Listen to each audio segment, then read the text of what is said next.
Okay, so right off the bat, we want to talk about like our puppy priorities. Obviously, we're not going to have our second grader doing calculus or anything like that.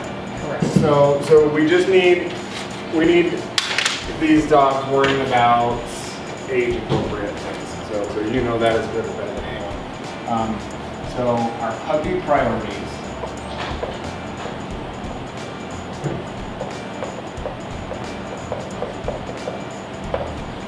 So first off, we want to worry about potty training. You have to like this dog, and key to liking your dog is not having them go potty on the floor, right?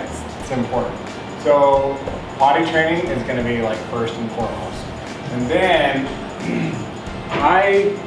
these two can be interchangeable depending on the dog, but where you have a dog that's very genetically stable, like Indigo's solid.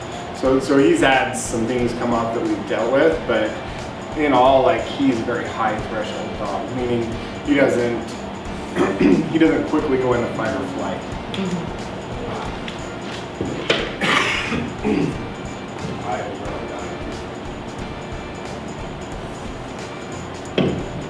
Pretty sure that's not happening. Okay, so potty training is first and foremost. Next up, I have engagement. So for me and for a dog that's really mentally well adjusted and emotionally well adjusted, I work on that dog thinking that I'm the coolest thing in the world. So I want my no's to be like impactful. I want my yeses or good boy or whatever it is, like when he hears it, to be like, yes, I'm gonna get a treat. This is gonna be great. So engagement is my second priority. Then we have like socialization. So socialization for me and probably for you is a little bit different. So where you work in the dog industry, you know, like dog parks, you get a lot of clients because of dog parks, right? Working at a vet office. So socialization, are you dying too?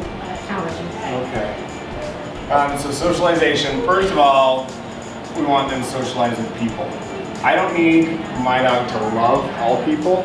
I need them to behave appropriately around other people. So sometimes like the steps we make to be like, here, pay attention to this man with the beard or stuff, or something like that can mean we cause fear issues in that dog, whereas if we kind of let things develop organically, they're a little better. So when I'm in a socialization setting with my dog, I'm actually kind of falling back on engagement. Like I'm gonna let him sniff something or pay attention to something. I'm gonna call him back and give him a piece of food and like, you know what I mean? Like keep everything happy but centric on you as a handler. So I wanna do lots of people. You wanna do a few dogs, so you don't have a care in the world as far as dogs go with this dog. Nothing in the world to worry about.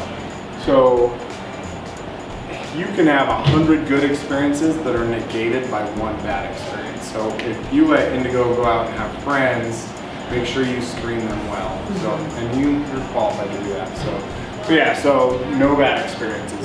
If someone is like really dominating him or anything, you will gain nothing from it, and potentially you could lose a lot of confidence with him. So just nothing bad. So I do want him to learn how to like handle stress and handle awkward social situations and stuff like that. He can, but what he can't handle is like overtly bad situations. And there's no reason to make him do that, because when he handles them as an adult dog, he's going to develop just how we want him to. And then the next thing is like objects. So you're walking your dog and it's weird about a sewage cover on the street. Like I like to go into like a lot of positive reinforcement training around that object. If they're weird about revolving doors, I want to desensitize and do your obedience around revolving doors. So whatever it is that you run into that the dog's afraid of, we want to see that as like a training opportunity. So when we have a training opportunity, we just work the dog through it, we desensitize. On the tail end, we do some classical conditioning, like, oh look, there's that, and they look at you, there's a piece of food, and we move on. And I don't think we need to like really get too tricky about it, because everything in this dog's life is happiness and joy. You know what I mean? We're not worried so much about you having problems with that kind of thing. So you guys watching this may have problems that we get specific about. But yeah, so that's not something you have to worry about. So socialization is our third. Fourth, manners. This is manners around food, jumping, barking, like everything like that. Obviously, we're going to be way more strict with a 1 or a 2-year-old dog than we are a 6-month-old dog, because I don't want to crush everything this little dog does. But there are some things that are unacceptable. So we'll kind of talk about those together in the future. And then, like, 5th priority is obedience. So he has great obedience. He does a lot of things. He heels, he sits, he downs, he comes, he places, he waits at doors. You know what I mean? He's doing all those things. And he'll even do them some off leash. So he's ready for an e-collar. Not every dog that comes through here will be ready for an e-collar with the puppy boot camp program. So you've developed his obedience enough, and he's mature enough that he was able to do it. So we'll be using e-collar today and food when I'm doing the handoff with you. Sometimes we'll just be doing food for the client, and then we would do e-collar on subsequent appointments. Okay, so this is mainly what I'm worried about, this stuff right here with the puppy, and in this specific order. So, and how old is he right now? 18 weeks. 18 weeks, okay. So we're, you have a socialization window that's going to be closing in another month. So, at like 5.5 months, I think you're kind of like closing that window. You're not in a big scramble to get him out places. You know what I mean? I would try to get him out twice a week from now on, at least. But if I feel like you have a big cushion because of how good he is. Well, they go with me everywhere, so. Yeah, and so because of the work you've done so far, he's had good experiences. So these are our priorities. Now, so I want to talk about jumping and mouthing right off the bat. So these are like pretty similar. I didn't notice that he's a big mouther, but just watching him like jump. Does he mouth you ever? Not so much. He did when I first got him, but I used to stick my finger down his throat. Well, not all the way, but like to the back of the tongue. Yeah, just where it was kind of gag reflex. And triggered his gag reflex. he learned pretty quickly that he didn't want my hand in his mouth. Okay. So first, like the way that I deal with it, obviously we always start with like the least invasive, like aversive, or maybe not even invasive. Maybe we just do what we call a negative punishment by like going away when he jumps. I do feel like it's ingrained in him enough that you're gonna have to do an aversive. Like I think just ignoring him when he jumps is not gonna be enough right off the bat. I do think in 2 weeks he'll be good, but I think he's gonna try jumping on you when he's excited now that he's back. So first of all, and long term, this is most important. You're gonna ignore him for 20 seconds after he jumps.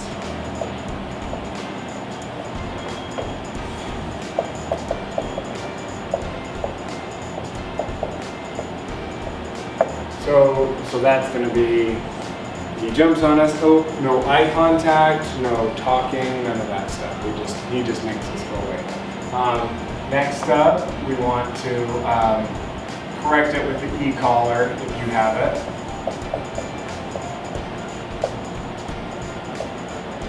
It doesn't need to be a super high correction. Like I don't need to hear him yelp or any of that kind of stuff. I just need a little aversive. I need him to do it and be like, oh, that was not pleasant. I don't need it to be like, oh, that hurt. Just enough for him to be like, not rewarding. We're gonna correct with e-collar. I'm probably gonna turn it up a little bit more when he jumps on somebody else when you're controlling him. So just because when he jumps on you, I don't think you're gonna be like, oh, it's a new puppy. I think you're gonna be like, knock it off. You know what I mean? Because you're not, there's no novelty to you. Whereas somebody new is going to be like, oh, fluffy poodle, I love these dogs. And so because of that, like their interaction is going to be up here, like exciting, rewarding, and in order to correct enough for him to not like it, it'll have to be a little higher. And that was a hard thing that I was having with him. People would be like, oh, I don't mind. And I'm like, but I mind. I don't want him. That's like, everybody says that. Oh, I love dogs. Let him do it. That's evil. They're ignorant and evil. I'm just teasing. Okay, so we're going to correct the V-collar. Now, I like to say the word off when I get dogs jumping on me. And always reward a sit. So I know you and I know him, and he tells me that you reward him well when he sits. So if he comes up to you, he does this. He came up to me and did that, and that's because you taught him that before he came here. So keep doing that. So and really, like a month or 2 months or 3 months down the road when he does it, you still have to like, good job, buddy. Like stop what you're doing and pay him for that. That's something that I want him to do that. If he does meet a new person, if he doesn't have his service dog vest on or something, I want him to come up and sit for that interaction. So if you can coach somebody through it, when he comes up and sits, I'd like them to pet him, and then if his bottom comes off the ground, pull their hands away and and stop until he sits back down, and then come back in again. So.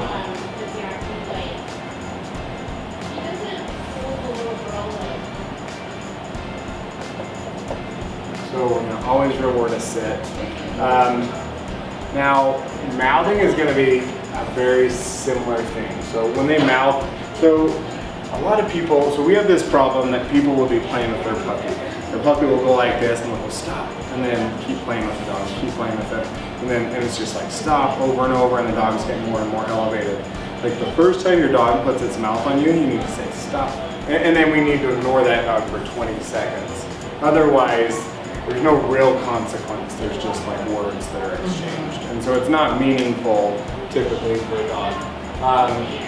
So we're gonna say no in the situation of a dog mouthing you. Or else we would say like or whatever you naturally say. What do you say? Steven? I think it's more of a noise, like a I think it's whatever your mom said to you, you're gonna say to your dog. Sometimes there's a no, but it's more of a noise, I think. I'd like to get him out and have new things happen because of that. So one daily walk with obedience, at least 2 store trips per week. So vet office doesn't count.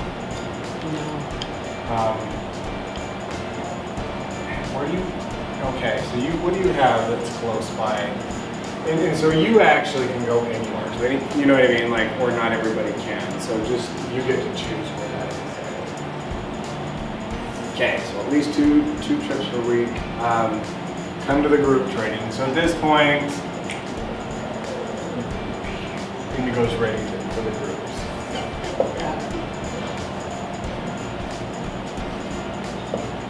And then 1 out of sight downstate per day. Okay. So it might be 30 seconds, might be 2 minutes.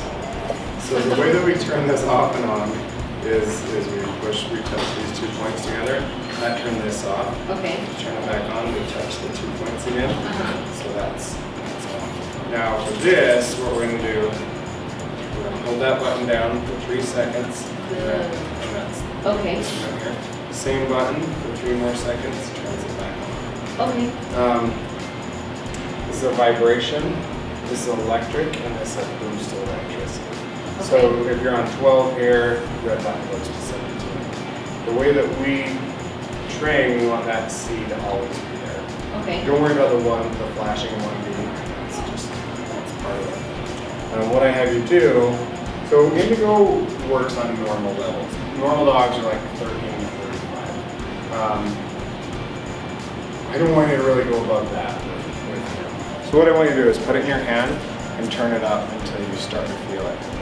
So for me, I can feel it right there. So 26, and 26 would be pretty stern for him. So at 36, it's high enough that I don't want to turn it up anymore. So I'm gonna have you